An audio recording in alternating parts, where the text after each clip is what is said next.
It was also about how we lived and what our work asked of us and where we did it and how we did it. And there were challenges around things like automation and challenges around blurred boundaries between home and work life and all sorts of other things. So that was already an issue in 2020. And then the pandemic arrived and the elephant was right in the foreground. The pandemic has disrupted everything. It's brought mental health to the surface. It's issued an unprecedented challenge. It's hard to make time for well-being if you're in a charity or if you are working hard to come up with solutions for the many challenges that a pandemic brings up.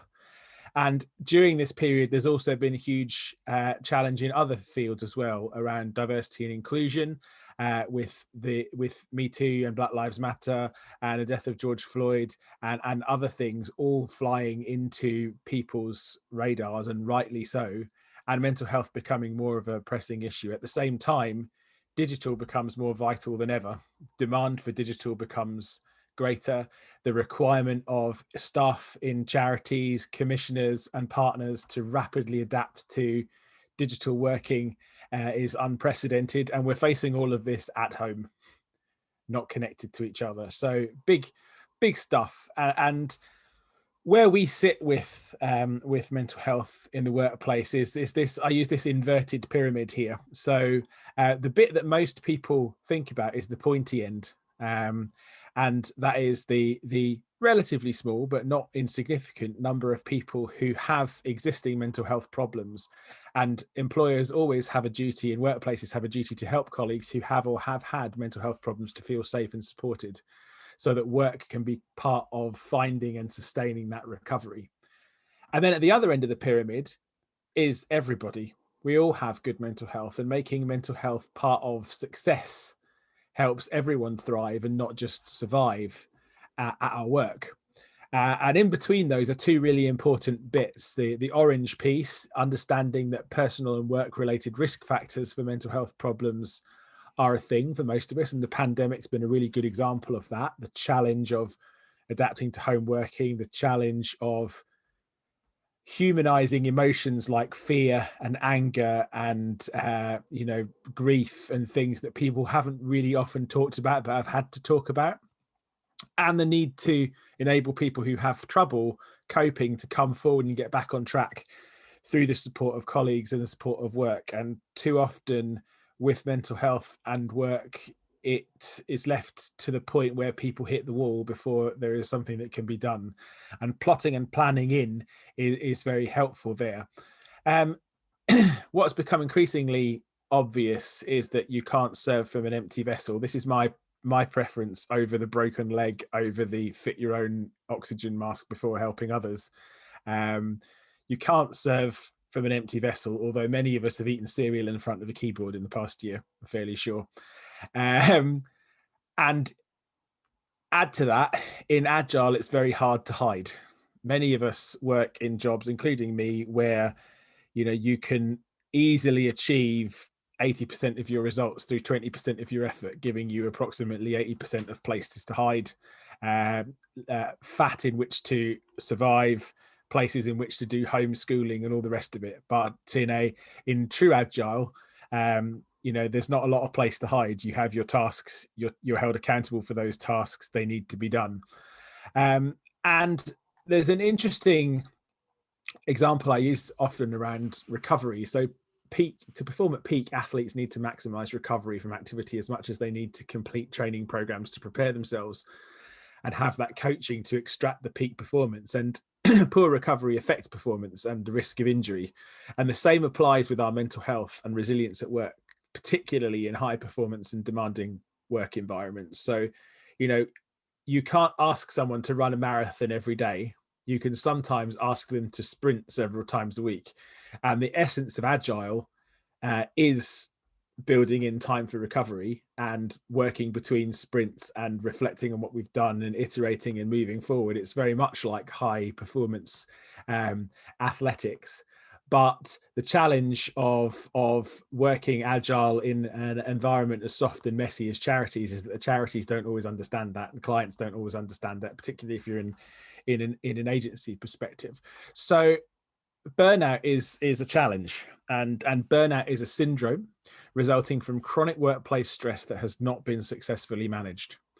Uh, you may notice things like feelings of energy depletion, increased mental distance from the job, feelings of negativity and cynicism, and reduced professional efficacy, which means being ineffective or feeling ineffective in your job. And the big thing with burnout is that it's very easy to say, take some time out, do some mindfulness, have some exercise, you sort it. We'll give you a bit of time to sort it. And the big risk is that organizations focus on personal responsibility for help seeking and self-care without addressing structural issues. And burnout is a structural issue in organizations and teams. It's the duty of a workplace to address it, although obviously there is an element of personal responsibility in how we come forward when it's psychologically safe to do that. Zoom fatigue is becoming an interesting topic in workplace mental health at the moment. I'll pass these slides over, by the way, in case anybody's interested, but there's some really interesting research happening around why we are Zoom fatigued, and it seems to relate to a real overload of non-verbal communication and missed or mixed signals and the need to look at yourself all day long. So there's going to be some really interesting evidence in there, and how, and in terms of how we address that. I really like that exercise that we just did. And then for the rest of my time, I'm going to just talk a little bit through some tips, some various tips. I've got several different kinds of tips here. So pick from this menu, treat this like a buffet.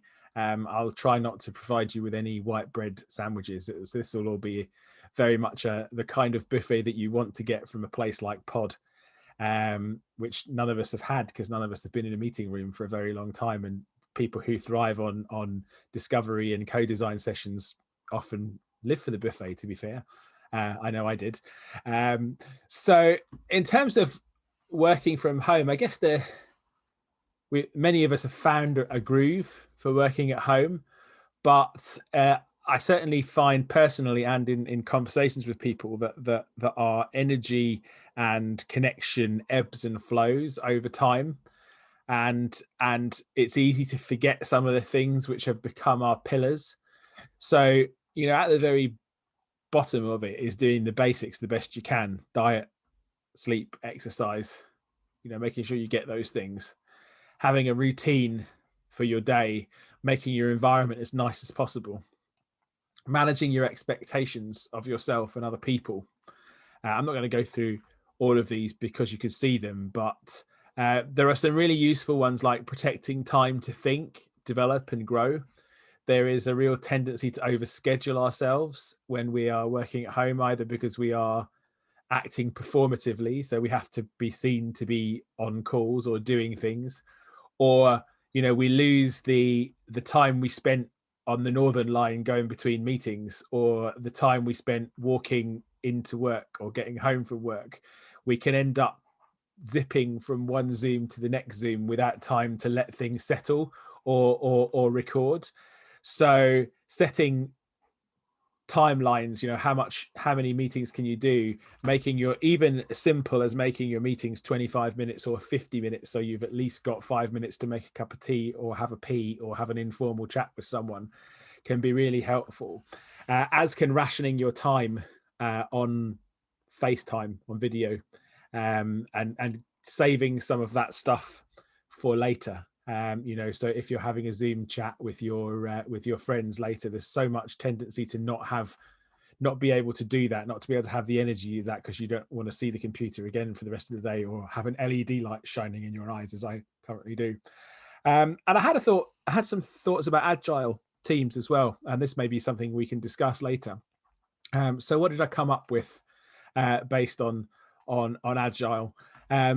Make well-being check-ins routine at stand-ups, but still authentic. So if you're having stand-ups, you're talking about what's in the backlog, what's coming up in the next sprint. Check in with people, but don't do that in a performative way, in a sort of like, right, how is everyone okay, great, what are we doing? There are ways to do that. You have to find the one that works for your team. I use MITS with my team, most important thing. So I ask, what's the most important thing you're working on this week? What's the most important thing you learned last week? And what's the most important thing you learned from colleagues? that you need from colleagues for this week, which is, you know, a way of talking about mental health without saying, how's your mental health, everyone? Who's depressed? Or, you know, inviting people to disclose too much, although it allows them to if they feel that they have psychological safety. And linked to that, it's good to have personal and team wellbeing action plans and check on the status and adjust these as you would anything else. So if you're having conversations with people who are joining the team, or conversations as part of appraisals or performance reviews or wash-ups, you know, asking people how I'll know if you're stressed. How will we know if you're stressed? What has worked for you in the past? What will work for you in the future? What do we as a team need to prioritize in order for us to get through this sprint, which is going to be horrible because the client's difficult, and adjusting those as part of the plan. I'd say protect time and bandwidth for deep work. I don't know if anyone here is a fan of Cal Newport's work, but both Deep Work and A World Without Email have been very interesting books for me, and certainly my team have found it very weird that I put blocks of focus time in my diary and don't respond during those times, but it certainly helped me. Manage the way that clients and makers and developers interact. I think a lot of the challenge comes when you're trying to do deep work, make things, create things, and the goalposts keep shifting. These are all PowerPoint icons, and I don't know why a dinosaur emerging from the egg was the thing that went to me for clients, but it was. Make space to adjust things for diverse team membership. The value is worth the effort. Certainly, you hear, particularly in tech stories from the US, about how sometimes in high demand professional services teams and in agile teams, there's a tendency to knock out the people who are weak because they don't deliver. I wouldn't imagine that that's such a huge thing in the world of tech for good, but certainly I think there probably is work to do about making sure that people are retained for their skills and talents. And I don't know, this is another book I recommend. It's Kim Scott's, who's the author of Radical Candor. I've got a book list at the end. It's called Get It Done Fast and Fair. In the States, it's called Get Shit Done Fast and Fair, but they couldn't do that for the UK. And it's about achieving equality and justice while still getting things delivered, particularly with a tech focus. I keep using my arrow keys to change slides. Work hard, then switch off. Be really careful of always on culture. That means managing your notifications, choosing what devices you have able to access you outside work. You know, do the work, but don't get sucked into Slack at midnight.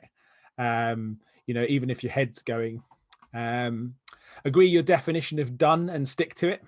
I think there's a tendency, particularly when people are working at home and feel the need to perform or to be seen to be working, that they keep wanting to tinker with things which are ready to carry on to the next stage, and agreeing what done looks like is good.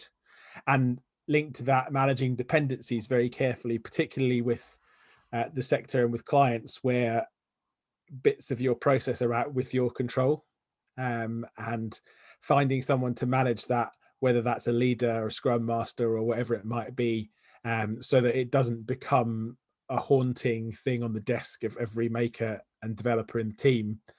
And lastly, on agile teams, keep a close eye on work in progress limits and expectations. Assess stress levels and prevent burnout before it happens. And I've summarized that by no superheroes, no magic fairies. I'll leave it to you to self-define as I'll try and do everything, or I will try and be the magic fairy. It's up to you. In terms of going back to the office, this will certainly be a thing for some people. So, Debbie, it looks like you're in an office, or you've got a very clever dynamic background. Either of those things could be the case. It's going to be a big adjustment. You know, it's like having a sabbatical, like having an extended maternity leave, like all of our culture having a cart and horses driven through it. And we're going to have to adjust to all sorts of things. And the ones I'd pick out from here is making a plan for getting through the scary bits, because there will be scary bits. Trying not to judge others' behavior harshly. Not enjoying the company of colleagues, but not forgetting people who are still working from home or blended. And I think that's going to be one of the big challenges we face, which is how when we are all in our excited flow of post-it notes on glass walls again, how can the person who's still on Zoom get the value from that, and how can we get the value of that in the work we're doing.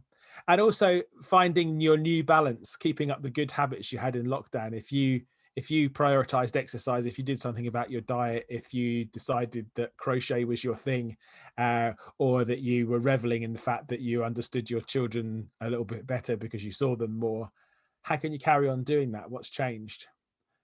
The burnout ones, how am I doing for time, Debbie? Have I got time to go through these ones? We're running a bit tight, but if you can have another couple minutes. No worries at all. I'll just I'll pick up a few of these, and then I'll give you the take homes.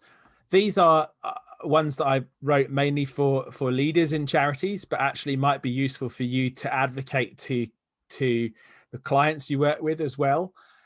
Having a set of values and trying to keep them is really important. Working to strengths rather than working to weaknesses, really important.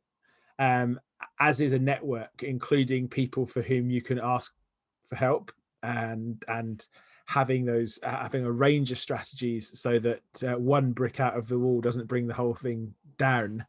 And one I particularly like is learning to predict and adapt your emotional weather and dressing accordingly. So if you have the ability to recognize how you're doing and pick a task which matches that place, then that's a really great way of getting through tough times and still have a sense of achievement, since you're not letting teams down. This one up here is one that actually I learned the last time I worked with Harry. Learning to fail without blame or shame. Not that it failed Harry, it's just that the whole idea of failing was not something I allowed into my life until I started to do agile and digital development, because the whole point is to prototype and essentially fail. And taking your leave and using your rest time, modeling how you want others to behave, can be really, really important. So finally then, take home messages from me. Take what you need for you without shame or judgment. Say no. These are all Canva clip art, by the way. Lift up your colleagues whenever you can. Listen, be an ally, and use your power and influence for good. Check your privilege, and if you can change things, get mental health on the radar for the big return, whether that's in your agency or context or with the clients that you work with. So there we go. There's a book list and stuff here as well, which I will pass on, and you can pick up. So some of my favorite books and podcasts, but everything is mental health. And it used to be that I used to walk past the rows of books in Smith's in the airport when I was traveling somewhere and think that book's about mental health and that bit's about mental health. I haven't been past an airport book stand for 18 months, but I keep buying business books and they keep being about mental health.